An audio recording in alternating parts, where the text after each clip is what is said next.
Bon la team, on va parler d'un sujet sérieux. Des indépendants qui ferment leur entreprise, il y en a tous les jours. C'est triste, hein? Il y a plusieurs raisons qui peuvent vous conduire à mettre la clé sous la porte. Notamment le manque de clients. Des éléments extérieurs comme le Covid par exemple. Je dois avouer que le Covid ça a fait mal. Les taxes imprévues de type URSSAF. Et enfin, les clients qui payent en retard ou voire pas du tout. Dans cette vidéo, on va se focaliser sur les clients mauvais payeurs. Je vais vous partager les solutions simples que j'avais mis en place pour éviter ce genre de soucis. Avant d'aller plus loin, je dois quand même préciser certaines choses. Mes conseils dans cette vidéo ne remplacent pas ceux d'une personne dont c'est le métier. Si jamais vous rencontrez ce genre de problème, ne restez pas seul.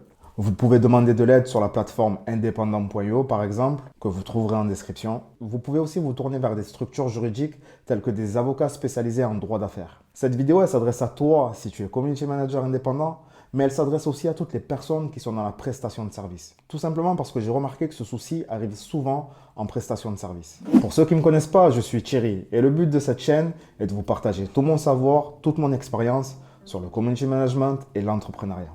Si ce que je vous raconte vous plaît, n'hésitez pas à vous abonner, à me suivre sur Twitter et Instagram. Vous êtes bien installés la team? C'est parti. Vivre la fermeture de sa boîte n'est pas quelque chose de facile à vivre.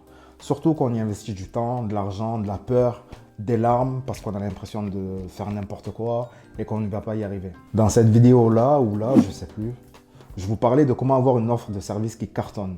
Donc on va partir du principe que vous avez une offre claire, que vos tarifs sont clairs et que vous êtes sur le point de signer votre client. La première des choses que je demandais, c'était d'être payé avant travaux, tout en expliquant que j'avais vécu un problème de facture en retard, que ça m'avait mis dans une situation inconfortable. Là, le but est de solliciter l'empathie de mon futur client. Ça ne fonctionnait pas toujours, car certains clients ont un processus de paiement assez rodé. Du style, tous les paiements prestataires sont effectués à une date précise dans le mois. De plus, il faut savoir que le Code du commerce en France fixe un délai légal de paiement à 30 jours à compter d'exécution de la prestation. Une chose importante est d'avoir des conditions générales de vente béton. Ça vous permet de vous protéger un peu plus dans la relation que vous construisez avec votre client. Vos conditions générales de vente doivent mentionner pas mal de points obligatoires, tels que les conditions de règlement, notamment les délais de pénalité et de retard, les informations sur votre entreprise et plein d'autres trucs hyper ennuyeux mais qui peuvent vous éviter certains soucis. Vos CGV, n'hésitez pas à les faire signer à vos clients en même temps que le contrat. Puis sérieusement la team, je vous conseille d'investir un peu d'argent pour vous faire accompagner par un avocat pour vos CGV. Ça évitera les failles exploitables en cas de souci avec votre client.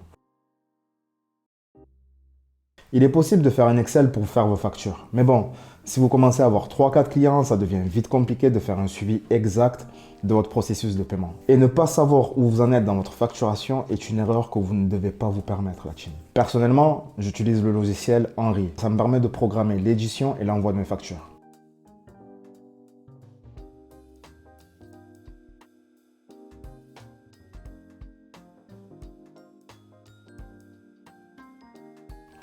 N'importe quel logiciel de facturation peut faire l'affaire. Vous pouvez par exemple utiliser facture.net qui est gratuit et français. Mais n'oubliez pas, quand c'est gratuit, c'est vous le produit. La chose essentielle n'est pas le logiciel, mais d'avoir un workflow de rappel et de relance de facturation nickel. Un petit tip sympa à mettre en place les premiers mois, c'est d'envoyer 2-3 jours avant l'échéance un mail automatique à votre client. Ce mail doit être léger. Le client ne doit pas avoir l'impression d'avoir le couteau sous la gorge au risque de dégrader votre relation. Bon, on résume la team. Pour éviter les problèmes de facture en retard, vous devez avoir des tarifs clairs, un contrat, un devis, des CGU ou CGV béton et un logiciel de facturation avec un workflow nickel. Bon, malgré les relances évoquées plus haut, le client ne vous paie pas. Il faut rester calme, même si à l'intérieur c'est chaud, même si ça bouillonne, même si on a envie de laisser sortir le mec qui vient de la cité, on respire. On agit de manière pro, on n'ouvre pas la porte à ce mec-là qui est prêt à... Vous envoyez une première lettre de relance à l'amiable. On reste cool dans cette première lettre. Tout simplement car le virement peut être en cours ou que c'est juste un oubli mais que tout va rentrer dans l'ordre assez vite. Même si vous travaillez avec votre client, vous n'êtes pas dans sa structure, donc vous ne savez pas réellement ce qui s'y passe. Peut-être que le comptable est en vacances. Quoi qu'il en soit, ce n'est pas à ce moment-là de détériorer votre relation, donc restez souple. Vous avez attendu une semaine après votre lettre de relance à l'amiable, mais votre client ne vous a toujours pas payé. Même pire, il vous esquive. Ça me fait sourire parce que ça m'est arrivé. Donc, dans ce cas-là, on s'en fout de la relation client. Il est temps d'officialiser les choses. Prenez votre plus belle plume et rédigez une lettre en accusé de réception avec comme objet relance pour facture impayée. Je vous le dis la team, cette lettre-là n'a pas de réel impact juridique à ce stade-là. Votre client a toujours la liberté, entre guillemets, de ne pas vous payer. Mais ça montre que vous avez fait les démarches pour trouver une solution.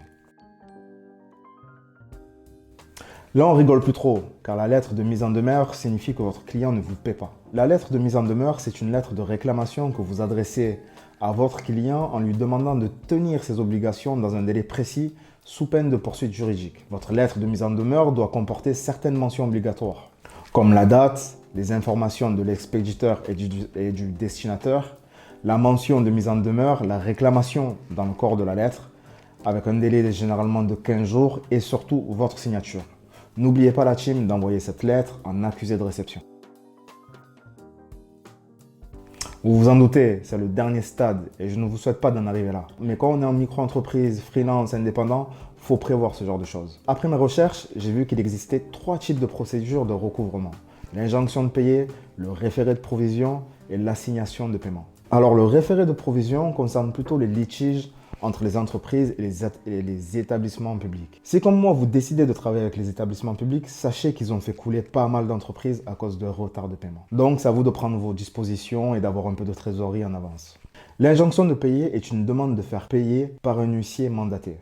Quant à l'assignation en paiement, est tout simplement que votre client a l'obligation de se présenter devant un juge afin de régler ce litige. La team, j'ai pris plaisir à faire cette vidéo. J'espère sincèrement que vous ne connaîtrez pas ce genre de situation car c'est très stressant et ça joue sur le moral. Avant de visionner votre prochaine vidéo, n'hésitez pas à liker ma vidéo et à la partager et à me dire ce que vous en pensez. Enfin, vous connaissez la chanson de toute façon. On se retrouve dimanche prochain si tout va bien. Je vous souhaite une belle semaine, une semaine pleine d'accomplissements et n'oubliez jamais, celui qui ose gagne. Peace.